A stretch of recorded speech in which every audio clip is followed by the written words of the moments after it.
Oh my goodness! So big! Pwede ba ano? Pwede ata hawakan eh. Ha? Hawakan mo yung chan. Ay, pwede. Ano yung limit mo? Hanggang sa mo siya pwede. Try natin. Dahan-dahan nila natin. Dibdib. Baka pwede. Ay!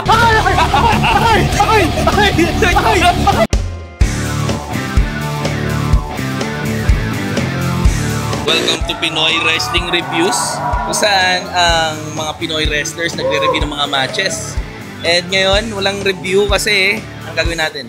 Mag-i-interview tayo ng mga wrestlers. So mga bagong debut. Ayoko sabihin kung sino-sino kasi baka i-skip nila. Gusto ko abangan nila. Gusto ko surprise. So nandito tayo ngayon sa Spooky Show at The Secret Base. I-interview natin ang una sa mga nag-debut ngayong Saturday night. Tara na, tignan natin. Nandito tayo sa malaki, malakas na si Sabos. Sabos, anong masasabi mo sa debut match mo?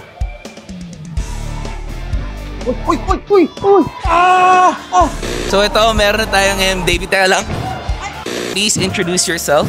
Hi, I'm Penny Hayes. I am the polychrome pretzel maker from Parañaque. Pretzel maker. Yun ba yung ano? Moniker. Yeah, kasi I'm really focused sa mga submission holds. So, ginagawa kong pretzel. You can call me Auntie Ann. Yan, akala ko literal na, like baker ni Aling Nena, mga gano'n. No. So, hindi ka, just to make things clear, hindi ka baker. No, I can't. Kahit itlog, hindi ko maluto. Hindi ko maluto. Yeah. So, I'm guessing, since pinapretzel mo yung katawan ng mga alaban, are you like a submission specialist? I think specialist is a stretch, but definitely yun yung focus ko. Yes. So, yun parang yung goal? Yes, that's the goal, to be the submission specialist. Nice. Okay. Ano pang masasabi mo kay Penny Hayes? Well, I'd like to think na to define me, maybe just like, I guess, very upbeat. I'm really excited about turning people into pretzels. Oh. I'm shy, I guess, like outside the ring, but in the ring, it brings me a lot of like joy. So I like to exemplify it with like all of the colors and everything. So parang I feel like sobrang colorful siya. Oo. Kasi nung nag-ano pala siya, nung nag-entrance, sobrang grabe yung pop sa kanya. Yeah. Grabe yung reaction. Kamusta yung feeling mo nun? Nung narinig may ganun reaction? Sobrang masaya.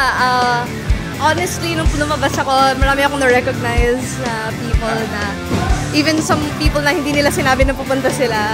So, genuinely, paglabas ko, na-surprise ako, and low-key, medyo naiyak ako. Paglabas ko, muntika na, nagluluha-luha na ako. Pero focus kay Robin.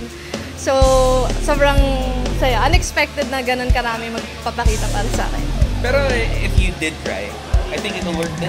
Yeah, I think so. Oo, kasi parang sign of human emotions, and gusto ng viewers, ng fans sa panonood. Yeah. Merong emotion kang pinoproject, which is joy, and like low-key very yakin din ako. So, yeah. And like even at the end, nung mag-walk out na ako, nakita ko din yung kapatid ko and everything. Hindi na-expect? 50-50. I wasn't sure he would show up, but he did. And he was even doing the sign. There's like this little sign that I do na parang star. Anong star? It's like a star. It's a star. I did it once, and nakuha niya agad, and he was doing it in the crowd. Hindi mo tinuro sa kanya? No! So, yeah, shout out to my brother. Hi, Paolo. Paolo. Hey, Paolo. Hi, Paolo. Huwag mo sasakalin ng kadena. Diyan.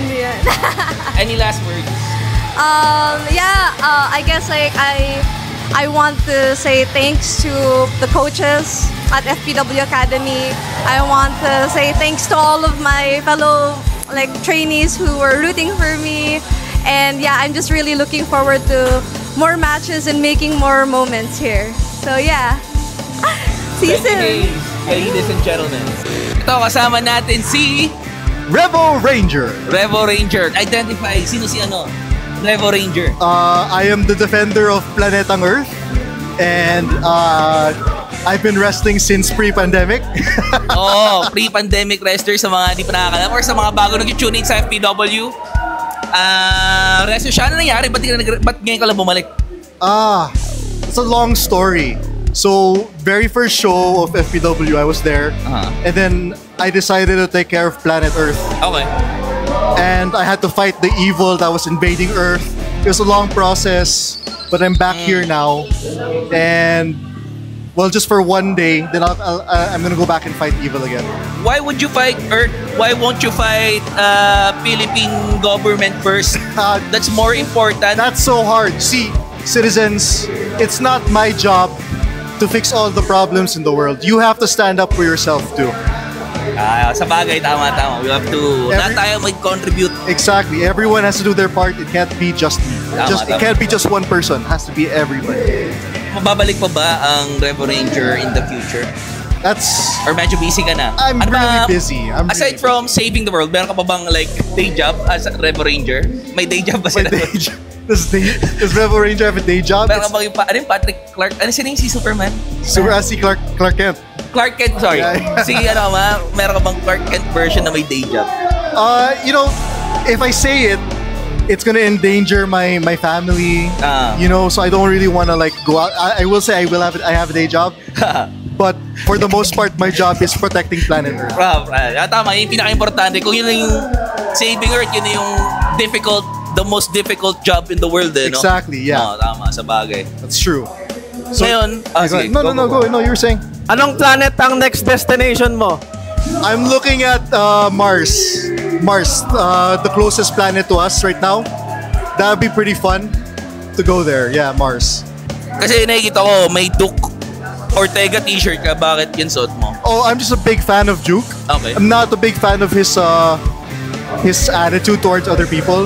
It's very mean. I don't like him in that, but I respect the way he moves in the ring. The moves lang. The moves lang in the ring. Kasi nagre-wreak havoc siya sa FPW eh. Sobrang opposite ng purpose mo eh. Kaya very surprising na fan ka rin. Well, yeah. I mean, like I just had I saw him in the ring and I was like, wow, I really like him. But also, I wish he was nicer to other people. Yun lang, no? Pag nag-match kayo ni Duke Ortega, since tingin mo na. I don't know if that'll ever happen. Like, physically, might be impossible because I'm not in the same place as he is most of the time. So dudurugin ka lang ni Duke? Probably, Wala ka palang kwenta eh. Excuse me? Wala kang kwenta kasi dudurugin ka lang ni Duke eh. Look, I can't, when I fight evil outside the planet, I can go 100%. When I go against other people here on planet Earth, I have to hold back. Sabagay. I can't go full force. Or, sobrang lakas lang talaga ni Duke Ortega. It's not a you problem. It's just Duke is a problem. That's true. You know what? That's probably the case. Duke is the problem. Yeah. Thank you ulit. Sana makita ka namin Revo Ranger sa next ewan ko, kailan man may free ka. Maybe in another 2 years. Another 2 years. Okay, nandito ako ngayon sa dalawang bagong debut natin. Dalawa sa mga bagong nag-debut ngayong gabi. Sige, introduce niyo yung sarili niyo. Tulad lang sa entrance namin, no? This is my partner, Miko. And yours truly, Chico. And we are rated SPG. Yeah! Kamusta pakiramdam ng nag-debut? Grabe. Hindi ko inaasahan na ganito karami yung pupunta ngayon. Tapos, hindi ko inaasahan na ganun yung reaction sa amin. Sa totoo lang. Paglabas pa lang namin, nakarinig na kami ng mga chant ng konti. Hindi ko inaasahan. Grabe, ano siya, different talaga. Sobra, from the training to kung nasan tayo ngayon, iba yung feeling ng nandyan yung audience na talagang nag-feed off eh. Grabe, iba yung energy niya pag yun talaga yung sila ang nagsasabi. Nagbibigay sa amin. Masasabi niyo bang dream come true to? Para sa inyo? Dream come true talaga to. Grabe talaga. Since pagkabata, alam naman natin, halos lahat naman tayo nagre-wrestling sa mga bahay-bahay natin. So, sa school. So iba yung feeling na doing it sa harap ng crowd, sa ring. Talaga na may ring, for a promotion talaga. Anong masasabi niyo na tungkol sa kalaban niyo na yung Sigma?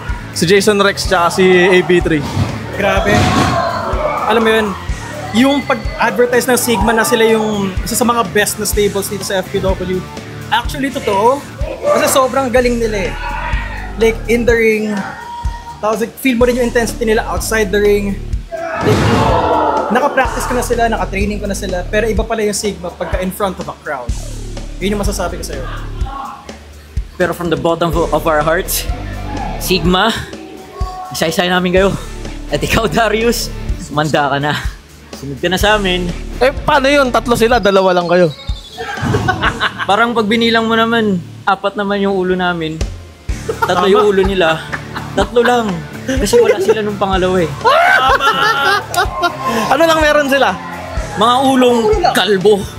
Ulong mababaho kasi mahaba ang buhok.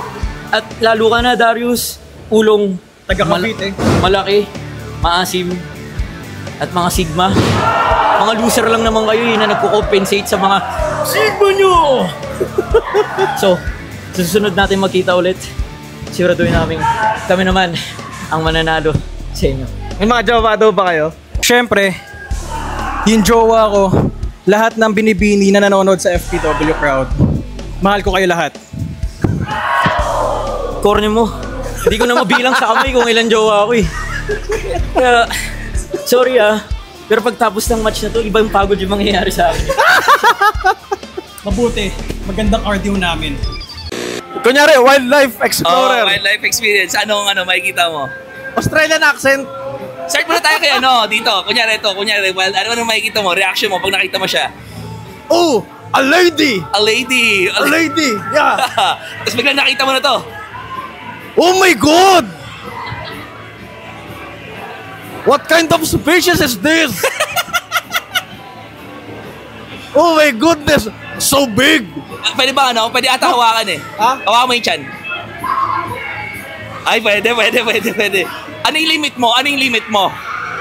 Hanggang sa mo siya pwede. Try natin, dahan-dahan nila natin. Dibdib.